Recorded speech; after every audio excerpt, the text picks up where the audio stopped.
तो जब वो कानों में पड़ा इंडिया, तो एकदम मतलब मैं अभी भी मेरे को वो दोबारा से मेरे को गूज़बम्प्स हो गए हैं। वो जो इंडिया पड़ा कानों में, मतलब इतना मुझे अपने आप पे इतना गर्व फ़ील हुआ उस मोमेंट में, मतलब कि मैंने कर दिखाया।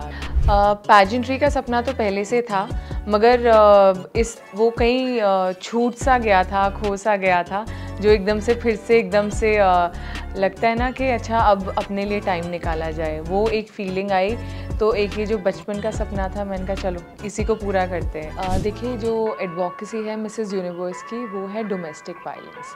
तो मैं इसी प्लेटफॉर्म को इसी सोशल इविल के लिए यूज़ करना चाहती हूँ। Hello and welcome to Bollywood life. मैं हूं शिवानी और आज हमारे साथ है Mrs universe Sherry Singh. Sherry, welcome to Bollywood life. Thank you so much and congratulations. 48 साल बाद कुछ चमत्कार हुआ है हमारे लिए। जी बिल्कुल। आपने इतना बड़ा नाम किया है, देश का नाम रोशन कर दिया है। जी, आप बहुत कमाल लग रहे हैं। Thank you. अचानक से जो बड़ा चेंज आया है लाइफ में, कैसा लग रहा है आपको? काफ़ी बिज़ी हो गई हूँ और काफ़ी चीज़ें बैलेंस करनी पड़ रही है, क्योंकि इस चीज़ की आदत नहीं थी। नॉर्मल मदर हाउसवाइफ, तो एकदम से बड़ा ड्रास्टिक शिफ्ट हुआ है, बट मैं हर मोमेंट को एंजॉय कर रही हूँ। ओके, आई थिंक ये सबसे ज़्यादा ज़रूरी है। ऑफ कोर्स, क्योंकि जो विनर का रेनिंग पीरियड होता है वो 1 साल का होता है। I mean you have the most limelight during this time, तो बस उसको हर एक पल को एंजॉय कर रही हूँ। आपकी बातों से पता चल रहा है कि आपने इस मकाम पे आने के लिए काफ़ी मेहनत की है। जी। कितना टाइम लगा इस तरह से आगे आने के लिए और इस पेजेंट को जीतने के लिए?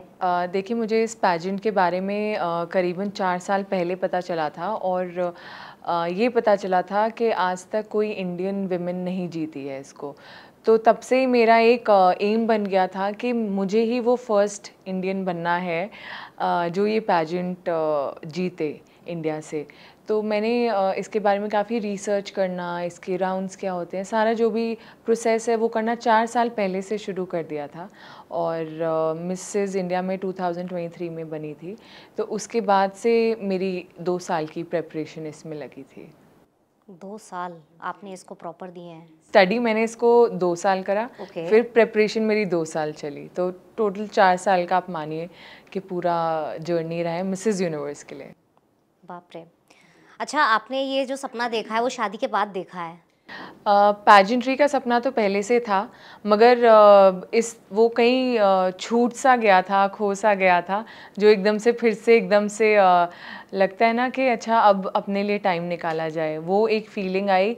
तो एक ये जो बचपन का सपना था, मैंने कहा चलो इसी को पूरा करते हैं। हाँ, तो जब आपने अपनी फैमिली को इस बारे में बताया होगा तो उनका क्या रिएक्शन रहा था उस टाइम पे? फैमिली का रिएक्शन देखिए, इंस्टेंटली तो इतना ये नहीं बोलूँगी कि मुश्किल भी रहा था उनको कन्विंस करना। इंस्टेंटली मतलब जैसे ये होता है ना कि मदर्स के लिए, वाइफ्स के लिए, अरे क्या ज़रूरत है, सब कुछ तो है, क्या इस चीज़ में क्यों परेशान होना है। वो चीज़ रिएक्शन पहले आई थी कि तुम अपने आप को क्यों परेशान कर रही हो, you so comfortable in your own life, क्या ज़रूरत है अनकंफर्टेबल होने की। बट फिर मैंने उन्हें कन्विंस करा कि नहीं, ये मैं करना चाहती हूँ, एक स्ट्रॉन्ग अपनी वॉइस रखी कि नहीं ये मुझे करना है। तो फिर they were very supportive through the journey. वाह। या। अच्छा, मेरा यहाँ पे अगला सवाल ये होगा कि जैसे बहुत बार होता है ना कि शादी के बाद लड़कियों से एक्सपेक्टेशन रखी जाती है कि भाई आपको घर संभालना है, सारी चीज़ें मैनेज करनी है, आपको जॉब छोड़नी होगी, आप नहीं कर सकते। कुछ इस टाइप का आपको चीज़ें महसूस हुई कि कैसे होगा या फैमिली क्या कहेगी? जो मेरी जो इमीडिएट फैमिली है, उन्होंने एज सच मतलब एक शील्ड मेरी तरफ, जब उनको पता चला कि मैं इसमें जा रही हूँ और मैं भारत को रिप्रेजेंट करने वाली हूँ, इंडिया को रिप्रेजेंट इतने बड़े मंच पे करने वाली हूँ, तो उनको भी समझ आ गया था कि ये कितना इम्पोर्टेंट है हमारे लिए जीतना और मेरे लिए जीतना, देश के लिए जीतना। उनको भी आइडिया था कि ये कितनी बड़ी चीज़ होने वाली है कि आज तक एक इंडियन नहीं जीती और हमारी बेटी और बहू जा रही है इस चीज़ में। तो उन्होंने एक प्रोटेक्शन शील्ड कह लीजिए, एक ऐसा मेरे चारों तरफ बनाया कि जो भी आसपास के लोग थे या कुछ थे, उन्होंने अगर बोला भी होगा कुछ या कुछ टिप्पणी अपनी दी भी होगी तो वो मेरे तक नहीं पहुंच पाई। दे वर सो सपोर्टिव दैट उनका बस ये था, every day my husband use to tell me कि बस तुम फोकस अपने काम पे करो, अपने काम पे फोकस करो, दैट इज़ इट।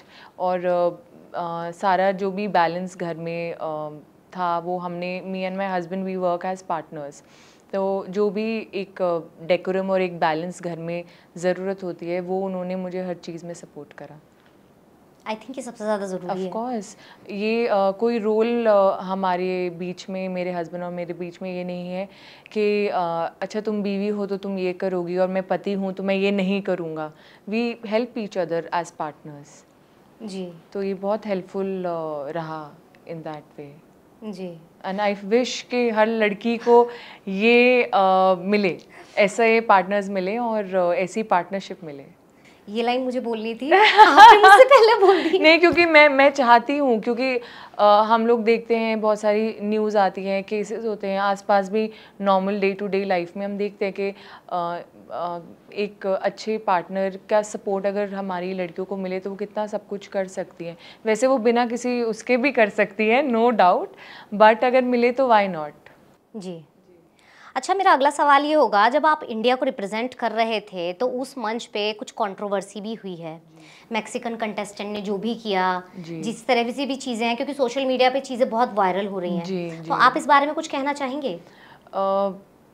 हमें देखने को मिला एक वुमेनहुड क्या होता है, एक सिस्टरहुड क्या होता है, कि हम यूजुअली क्या बोलते हैं कि अरे एक औरत ही औरत की दुश्मन है। इस चीज़ को बिल्कुल बिल्कुल वो करके रिजेक्ट करके एक ये एग्ज़ाम्पल बाहर आया, नहीं ऐसा नहीं है, ऐसा कुछ लोगों ने बना दिया है। एक औरत ही एक औरत को उठाती है। विमेन एम्पावरमेंट और पैजेंट इसी के लिए एक मतलब सिस्टरहुड और विमेनहुड, इस चीज़ को विमेन एम्पावरमेंट इस चीज़ का ही प्लेटफॉर्म है। एंड वही शोकेस हुआ है मिस यूनिवर्स में, मिक्स मेक्सिको का ये जो सारा केस है। और मुझे ये लगता है कि जैसे सब लड़कियों ने मिलके इस चीज़ के अगेंस्ट आवाज़ उठाई, अगर हम सारी महिलाएं सारी मिलके, जो भी गलत सोसाइटी में होता है हमारे साथ या किसी और के साथ भी, अगर हम सब मिलके एक साथ किसी भी चीज़ के लिए आवाज़ उठाएंगे तो हमारी आवाज़ बिल्कुल बुलंद है और सुनी जाएगी। ये बात आपने बिल्कुल सही कही, क्योंकि कहीं ना वो कंपटीशन वाली बात के चक्कर में लोग जो है उनका नहीं नहीं नहीं हमें नहीं पढ़ना चाहिए, हाँ, हमें हमारा देखना चाहिए। जी। बट आई थिंक ये सही नहीं है। नहीं, बिल्कुल नहीं है। ऑफ कोर्स जो गलत है वो गलत होना चाहिए, बोलना चाहिए कि हाँ ये चीज़ गलत है और उसके लिए स्टैंड भी लेना चाहिए। जी जी। अच्छा, जब आपका नाम लिया जा रहा था कि भाई शहरी बन रही हैं मिसेस यूनिवर्स, जी। वो जब नाम एकदम से ऐसे लिया गया आपका, उस टाइम का क्या रिएक्शन था? वो कुछ सेकंड वाला रिएक्शन कि ओ गॉड जी, ये क्या है? जी। पहली बात तो मंच पे आप अपने देश के नाम से पुकारे, मतलब जो अनाउंसमेंट होती है वो मिसेस इंडिया होती है। तो जब वो कानों में पड़ा इंडिया, तो एकदम मतलब मैं अभी भी, मेरे को वो दोबारा से मेरे को गूज़बम्स हो गए हैं। वो जो इंडिया पड़ा कानों में, मतलब इतना मुझे अपने आप पे इतना गर्व फील हुआ उस मोमेंट में, मतलब कि मैंने कर दिखाया ये देश के लिए। मैं जो मैं चाहती थी, मेरी जो 4 साल की मेहनत है वो पूरी हुई, रंग लाई, और जो चीज़ मैं अपने देश के लिए करना चाहती थी मैं कर पाई। और सबसे पहली चीज़ थी, मैंने हाथ जोड़ के थैंक यू किया भगवान को और उन सबको जो मेरे साथ थे, जो साथ नहीं भी थे, जिन्होंने सपोर्ट किया, जिन्होंने नहीं सपोर्ट किया, सबको थैंक यू बोला मैंने। सही बात है, अच्छी बात है। अच्छा, अगला मेरा सवाल ये होगा आपसे कि आप अब विनर बन चुके हैं, सबको पता चल चुका है, अब जो है आगे की क्या प्लानिंग है? क्या आप बॉलीवुड में जाना चाहेंगी, मौका लगेगा, या और कुछ अगर आपने सोच रखा है कि क्या करना है आगे चल के? देखिए, जो एडवोकेसी है मिसेस यूनिवर्स की, वो है डोमेस्टिक वायलेंस। तो मैं इसी प्लेटफॉर्म को इसी सोशल इविल के लिए यूज़ करना चाहती हूँ। डोमेस्टिक वायलेंस के ऊपर एडवोकेसी फॉरवर्ड लेके जाना चाहती हूँ। विमेन एम्पावरमेंट के लिए काम करना चाहती हूँ। फ़िलहाल तो मेरा ऑब्जेक्टिव यही है, तो इसी पे फोकस करना चाहती हूँ। तो इसका मतलब ये समझा जाए कि आप अभी फ़िलहाल बॉलीवुड के बारे में नहीं सोच रहे हैं? आई थिंक अगर सही टाइम होगा, सही समय होगा, वो अपने आप ही हो जाएगा। फ़िलहाल मेरा समय मुझे लगता है कि इस चीज़ के लिए है। मैंने इससे पहले और भी काफ़ी लोगों से बात की है, आप शायद पहली ऐसी हैं जो मुझे ये कह रही हैं कि नहीं, बॉलीवुड के लिए भी टाइम नहीं है, मुझे और बहुत सारे काम हैं जो जी, एक्चुअल में इम्पोर्टेंट है, मुझे वो जी, करना है। जी, जी, तो जी, आपकी सोच सच में बहुत अलग है और आई थिंक जी। आप डिजर्विंग हैं और यस, शायद थैंक यू। यही वजह है जो आपको जो है इतना अच्छा अपॉर्चुनिटी मिला जी, है थैंक ना? You, thank you, thank you so much हमसे बात करने के थैंक लिए। यू, आपसे बात थैंक करके यू, बहुत अच्छा लगा thank Shairi. You so much.